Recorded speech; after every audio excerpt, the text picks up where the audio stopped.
Black rock का ये कहना कि क्रिप्टो मार्केट में सिर्फ ऐसी 2 क्रिप्टो करेंसीज हैं कि जिनके अंदर हम इन्वेस्टमेंट कर सकते हैं। अब ये बात सुनने में बड़ी अजीब लगती है। ज्यादातर रिटेल ट्रेडर्स जो मार्केट में मौजूद हैं वो बिटकॉइन और इथेरियम के अंदर खैर इन्वेस्टमेंट थोड़ी बहुत तो करते ही हैं, बट जो मेजर इन्वेस्टमेंट्स होती हैं वो उनकी दीगर ऑल्ट कॉइन्स के अंदर होती हैं। तो यहाँ पर पहला सवाल सबका ये होता है कि यार अगर ब्लैक रॉक इतनी बड़ी इंस्टीट्यूट होकर समझ रही है किसी भी और ऑल्ट कॉइन में पैसा लगाने का फायदा नहीं है, तो क्या हमारा पैसा जो ऑल्ट कॉइन्स के अंदर लगा हुआ है क्या वो हमें प्रॉफिट देगा या फिर हम एक बहुत बड़े बबल के ऊपर इन्वेस्टमेंट कर रहे हैं? तो इसका जवाब दोस्तों बिल्कुल सिंपल सा है कि ना तो आप लोग ब्लैक रॉक हो ना ही मैं ब्लैक रॉक हूं। ब्लैक रॉक एक ऐसी इंस्टीट्यूट है कि जिनके अंदर इतनी बड़ी तादाद के अंदर एसेट्स हैं कि वो यहाँ पे गवर्नमेंट्स को हिला भी सकते हैं, गवर्नमेंट को बना भी सकते हैं। तो जाहिर सी बात है ब्लैक रॉक के लिए बिटकॉइन और इथेरियम के अलावा कोई भी ऐसा ऑल्ट कॉइन फिलहाल के लिए मौजूद नहीं है कि जिसके ऊपर सोच सके कि वो अपने इन्वेस्टर्स का बड़ा पैसा जो है वो उन प्रोजेक्ट्स के अंदर डाल सकते हैं। तो यहाँ पर आप लोगों ने इस बात पे ध्यान नहीं देना ब्लैक रॉक क्या कर रहा है, ब्लैक रॉक क्या बोल रहा है। ब्लैक रॉक जैसी ना तो हम इन्वेस्टमेंट कर सकते हैं और ना ही ब्लैक रॉक वाली हम स्ट्रेटेजी बना सकते हैं। किसी भी ऑल्ट कॉइन से जाहिर सी बात है हमने शादी तो नहीं करनी है, किसी ऑल्ट कॉइन को हमने अडॉप्ट तो नहीं करना, उससे मोहब्बत नहीं करना। हमारा मोटिव क्या होता है कि हम रिसेंट मार्केट नैरेटिव को देखते हुए ऐसे ऑल्ट कॉइन्स के ऊपर इन्वेस्टमेंट करें कि जो हमें जो है ना 1 साल के अंदर या 2 साल के अंदर मैक्सिमम जो है तगड़ा प्रॉफिट जो है बना के दे सके। उसके बाद वो ऑल्ट कॉइन भाड़ में जाए, कहीं पर भी जाए, हमें परवाह नहीं है।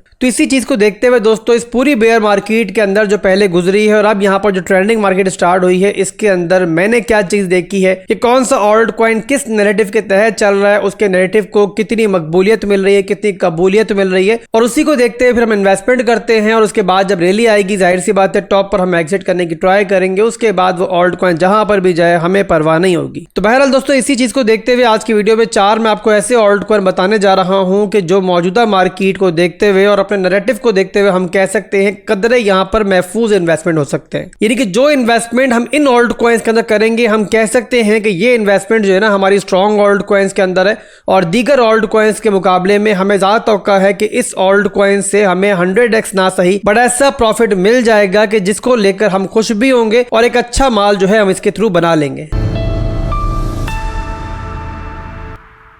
तो पहला ऑल्ट कॉइन दोस्तों जो मैं बताने जा रहा हूं आपको ये Solana ecosystem based alt coin है, जुपिटर के नाम से मार्केट में मौजूद है। और जब फर्स्ट टाइम दोस्तों मैंने इसके बारे में पिछले दिनों के अंदर बात की थी उस टाइम ये 0.6 के आसपास चल रहा था और वहां मैंने बताया था आपको कि मैं जो है ना इसके अंदर इन्वेस्टमेंट करने का सोच रहा हूं, कर रहा हूं बल्कि। और आपके सामने है कि अभी इस टाइम ये $1 से ऊपर बैठा हुआ है। दोबारा जब मैंने वीडियो बनाई थी तब ये $1 से नीचे आई थिंक 0.9 के आसपास था। तो बार बार दोस्तों मैं इसके बारे में आपको इसलिए बता रहा हूं कि ये वो ऑल्ट कॉइन है जो आगे चल के यूनिस्वैप से भी बड़ा प्रोजेक्ट बन सकता है। बल्कि ट्रांजैक्शंस के लिहाज से जो इस टाइम इस प्रोजेक्ट के ऊपर हो रही हैं वो फिलहाल भी हमें यूनिस्वैप को क्रॉस करती हुई दिखाई दे रही हैं। जो नैरेटिव ये लेकर चल रहे हैं और आगे चल के आपको पता है कि सोलाना इकोसिस्टम बेस्ड जो भी ऑल्ट कॉइन्स हैं उनके बारे में वैसे ही कहा जा रहा है कि वो बहुत अच्छा परफॉर्म कर सकते हैं। तो ये सारी चीजें मिलकर दोस्तों हमें इंडिकेट करती हैं कि अगर हम इसके अंदर अपनी इन्वेस्टमेंट करते हैं तो अगली बुल मार्केट के अंदर जो भी ऑल्ट कॉइन्स की रैली आएगी उसके अंदर यहां से हम लोग 5x से लेकर 10x तक का प्रॉफिट जो है बहुत आसानी के साथ बना सकते हैं। तो यहां पर अगर आप लोगों ने इस ऑल्ट कॉइन में अभी तक कोई इन्वेस्टमेंट नहीं की हुई और आप इसमें एंट्री लेना चाह रहे हो तो स्ट्रेटेजी दोस्तों मेरी वही रहेगी जो मैं हमेशा समझाता हूं आपको कि ऑल्ट कॉइन्स के अंदर इन्वेस्टमेंट करते हुए ना कभी ये नहीं सोचो कि जिस प्राइस पे ये ऑल्ट कॉइन मिल रहा है दोबारा इस प्राइस पे कभी नहीं मिलेगा, और ना ही ये सोचो कि जिस प्राइस पे ये ऑल्ट कॉइन मिल रहा है इससे नीचे जाएगा तो मैं खरीद लूंगा। दोनों सूरतों में आप लोग मिस्टेक करोगे, या तो अपनी एंट्री मिस कर दोगे या फिर हाई प्राइस पे एंट्री लेके बैठ जाओगे। बाद में जब मार्केट आपको डंप करती हुई दिखाई दे रही होगी, ये ऑल्ट कॉइन आपको नीचे दिखाई देगा तो वहां पर आप पैनिक होके मिस्टेक करोगे और लॉस में बाहर आ जाओगे। और उसके बाद जब ये ऑल्ट कॉइन रैली ले रहा होगा तो वहां बैठ के बस शक्ल ही देखते रह जाओगे। तो बेस्ट स्ट्रेटेजी दोस्तों ये होती है कि किसी भी ऑल्ट कॉइन के अंदर आप लोग अपनी इन्वेस्टमेंट स्टार्ट करने जा रहे हो, अपनी SIP करना चाह रहे हो तो कम से कम 3 पार्ट्स के अंदर एंट्री लो।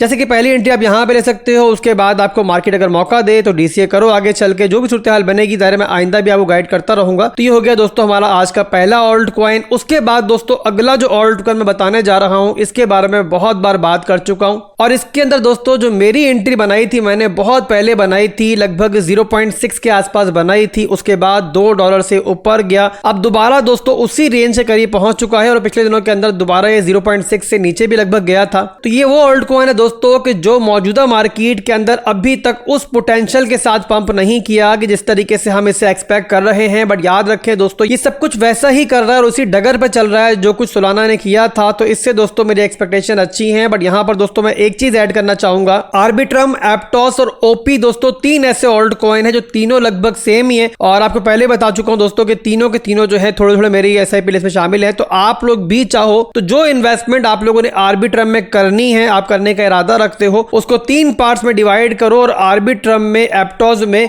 और ओपी में थोड़ा थोड़ा आप लोग डिवाइड कर लो। इस तरीके से क्या होगा, तीनों सेम नैरेटिव लेके चल रहे हैं, तीनों में से कोई भी रैली लेगा तो वहां पर जो है ना आप फायदे में रहोगे। इसके बाद जो अगला ऑल्ट कॉइन आपको बताने जा रहा हूं इस वीडियो के अंदर वो है रेंडर। RNDR के नाम से पहले ट्रेड कर रहा था, अब ये रेंडर के नाम से ट्रेड कर रहा है। ये दोस्तों आर्टिफिशियल इंटेलिजेंस फोकस प्रोजेक्ट है क्रिप्टो मार्केट के अंदर, और ये क्रिप्टो मार्केट में इस टाइम रेंडरिंग सोल्यूशन फराहम कर रहा है। जो भी अनयूज मेमोरी होती है उसको इस्तेमाल करते हुए रेंडरिंग सोल्यूशन फराहम करता है। तो इस लिहाज से दोस्तों एक अच्छा यूज केस है। और अगली जो ऑल्ट कॉइन्स की रैली है मेरे हिसाब से इससे मजीद अच्छा ये परफॉर्म करेगा। हालांकि बहुत ज्यादा ये पंप कर चुका है पिछले महीनों के अंदर, बट उसके बावजूद दोस्तों मेरे हिसाब से एक अच्छा पिक रहेगा कि आप लोग इसको अपने पोर्टफोलियो में शामिल करो। जो नैरेटिव इस टाइम ट्रेंडिंग के अंदर है या आने वाले दिनों में ट्रेंडिंग में जा सकते हैं, उन सबको इस टाइम ये ऑल्ट कॉइन जो है फोकस कर रहा है। इसके बाद दोस्तों आखिरी ऑल्ट कॉइन जो आज की वीडियो में बताने जा रहा हूं, इसके बारे में आप सब लोग जानते हो, बहुत पुराना चावल है ऑल्ट कॉइन की मार्केट का। मैं बात कर रहा हूं दोस्तों XRP की। ये वो ऑल्ट कॉइन है दोस्तों, ये उस वक्त भी मौजूद था जब एथेरियम जो है इतना बड़ा नहीं हुआ था। ये उस वक्त भी मौजूद था कि जब कोई दीगर ऑल्ट कॉइन आपको वहां पे दिखाई नहीं देता था। पर वहां पर दोस्तों क्या हुआ कि सिक्योरिटी एंड एक्सचेंज कमीशन की बुरी नजर इसके ऊपर पड़ी और उन्होंने इसके खिलाफ एक केस बनाया। उस केस को लेकर XRP ने बहुत ज्यादा सफर किया है, बट इनकी कम्युनिटी इतनी स्ट्रांग है, इतना लंबा टाइम ये लोग सर्वाइव कर चुके हैं और इनके जो इन्वेस्टर हैं वो इतने स्ट्रांग हैंड हैं कि जब भी मार्केट में पैनिक आया XRP को लेकर, उन्होंने अपनी होल्डिंग्स को नहीं बेचा है। इसीलिए इस ऑल्ट कॉइन के अंदर दोस्तों नॉर्मली आपको बहुत बड़ी वोलेटिलिटी दिखाई नहीं देती है। और यहां पर दोस्तों ऐसे बहुत सारी इंडिकेशन इस टाइम मार्केट में मौजूद है कि बहुत जल्द सिक्योरिटी एंड एक्सचेंज कमीशन अपना जो केस है इनका XRP के अगेंस्ट उसको कंप्लीटली खत्म कर सकता है। बहुत जल्द दोस्तों आपको खबर मिल सकती है और जब ये खबर आएगी तो वहां पर दोस्तों मौका होगा कि ये ऑल्ट कॉइन जो है ना बहुत बुरी तरीके से फटेगा। अब मेरी SIP लिस्ट में बहुत पहले से शामिल है। आप लोग जानते हो कि मेरी जो इसमें इन्वेस्टमेंट थी वो बेयर मार्केट के अंदर थी, 0.3 के आसपास हमारी इसमें एवरेज बाइंग है XRP के अंदर। अभी यहां पर ये 100% ऊपर है। बट आप लोग मेरे दीगर SIP ऑल्ट कॉइन्स को देखोगे तो आपको चीज दिखाई देगी कि इस ऑल्ट कॉइन ने दीगर ऑल्ट कॉइन्स के मुकाबले में काफी कम परफॉर्म किया। मैं फिर भी इसको होल्ड कर रहा हूं और उसका रीजन मैंने आपको ऑलरेडी बता दिया कि कम्युनिटी इसकी बहुत स्ट्रांग है। जैसे ही कोई इनके लिए अच्छा फैसला आएगा तो ये ऑल्ट कॉइन्स जो है फिर हाथ में नहीं आएगा। तो इसीलिए इसके अंदर मैं पोजीशन बना के बैठा हूं, पुरसुकून हूं, फिलहाल ही प्रॉफिट में हूं और फिलहाल मेरे को इसको बेचने का कोई इरादा नहीं है। इसके अलावा कल की वीडियो के अंदर भी मैंने आपको XRP के बारे में बताया था, सेम बात की थी जो इस वीडियो में कर रहा हूं। उस टाइम 0.6 के आसपास चल रहा था और उस टाइम बिटकॉइन 70,000 की रेंज के अंदर, वहां से बिटकॉइन डंप हुआ है। इस टाइम 66,000 की रेंज में चल रहा है। बट उसके बावजूद आप लोग XRP को देख रहे हो कि ये इस टाइम भी स्ट्रॉन्ग चल रहा है और लास्ट 24 आवर्स के अंदर हमें यहां पर 2.97% का इसमें प्लस दिखाई दे रहा है, ग्रीनरी दिखाई दे रही है। तो बहरहाल दोस्तों ये थे आज के ऑल्ट कॉइन्स जो मैंने आपको बताए हैं। आप लोग चाहो तो इनको अपने पोर्टफोलियो में शामिल कर सकते हो। स्ट्रेटेजी मैंने पहले बताई है, दोबारा रिपीट कर रहा हूं कि आप लोगों ने कम से कम 3 पार्ट्स के अंदर अपनी एंट्री बनानी है। अगर कोई भी एंट्री आपने मार्केट में नहीं ली हुई है तो पहली एंट्री बनाओ। अदरवाइज दोस्तों अगर पहले भी आप लोग एंट्रीज ले चुके हो इसके अंदर और ये ऑल्ट कॉइन्स आपकी बाइंग प्राइस से इस टाइम ऊपर चल रहे हैं, तो आप लोगों ने वेट करना है और नेक्स्ट लेवल का वेट करना है कि जहां पर आप इसमें DCA कर पाओ। इसके अलावा दोस्तों कोई भी ऑल्ट कॉइन मैं आपको बताता हूं तो वो इसलिए बताता हूं कि उनके अंदर मैं खुद इन्वेस्टमेंट कर रहा होता हूं। उसके बाद अगर आपने इन्वेस्टमेंट करनी है तो आप लोगों ने अपनी रिसर्च लाजमी करनी है। किसी भी किस्म की फाइनेंशियल एडवाइस मैं आप लोगों को नहीं देता हूं, तो खुद की रिसर्च करो। इस तरीके से आप सीखोगे भी और आपको पता होगा जिस प्रोजेक्ट पे आपने इन्वेस्टमेंट की हुई है उस पर क्यों की हुई है,